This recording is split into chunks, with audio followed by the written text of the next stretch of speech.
동성을 사랑한다는 것은 틀린 것일까 다른 것일까, 돌연변이일까 다양성일까, 이 문제에 대해서는 오랫동안 수많은 논쟁이 있었다. 동성끼리는 번식을 할 수가 없기 때문에 자녀 생산을 하지 못하는 동성의 유전자는 오래전에 사라졌어야 하는데 어떻게 지속적으로 인구의 높은 비율로 나타나는 것일까. 생물학자 이오 윌슨은 동성애자의 특성에 비밀이 있다고 말한다. 연구에 따르면 동성애자들은 감성에 대한 지능이 이성애자들보다 높게 나왔으며, 어렸을 때 감정 지능이 매우 좋음이라고 나온 아이들은 나쁨 혹은 매우 나쁨으로 나온 아이들보다 나중에 동성애자로 나타날 확률이 2배 더 높았다고 한다. 또한 동성애자들은 동정심과 협동심에서 높은 점수를 나타냈으며 적대심에서는 낮은 점수를 보였다고 한다. 이렇게 이타적이고 집단에 도움이 되는 여러 특성들 덕분에 동성애 유전자가 생존할 수 있었다는 것이다. 호모사피엔스는 연약한 육체를 갖고 있음에도 불구하고 사교성 하나로 공동체를 형성하여 수십만 년을 생존해왔다. 동정심 많고 협동을 도모하는 동성애자들은 이렇게 공동체를 이루는 데 도움이 되어왔다는 것이다. 그렇다면 동성애 유전자는 전체의 생존을 위해 자기 자신의 유전적 생존은 포기하는 것일까? 전혀 그렇지 않다. 2009년 행해진 연구에 따르면 목의 친척 중 동성애자가 있는 여성의 출산율이 크게 높다는 것을 발견했다. 예를 들어 당신이 게이라는 가정을 해보자. 부모님과는 50%의 유전자를 공유하고 부모님이 형제 자매와는 25%의 유전자를 공유한다. 그리고 그들의 자녀인 조카들과는 12.5%의 유전자를 공유하는데, 이때 그대의 게이스러움이 이모,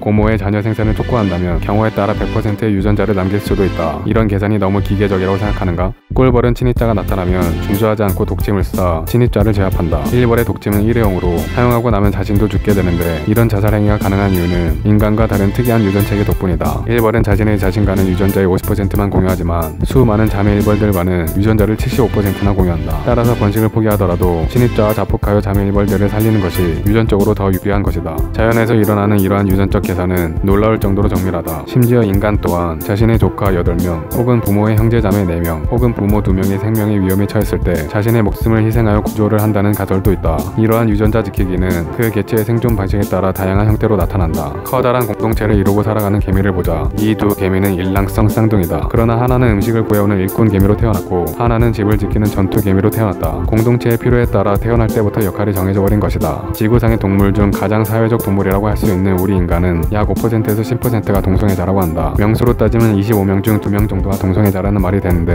이것은 마린 한 부대에 2마리의 메딕이 필요하듯이 6인 파티에는 메르시 하나가 필요하듯이 25명이 공동체를 이루고 사는 마을에선 2명 정도의 동성애자가 필요하다는 가설을 세울 수도 있다. 이처럼 동성애 유전자도 이성의 유전자와 같이 자신만의 이점으로 세상에 나타난 것이다. 역사를 잊은 민족에게 미래는 없다라는 말이 있다. 기원을 잊고 살아가는 인류에게 점점 밝혀지는 이러한 생물학적 사실은 다양성을 존중할 수 있게 해주고 인류에게 밝은 미래를 가져다 줄 수 있는 연결고리가 될 수 있으리라 생각한다.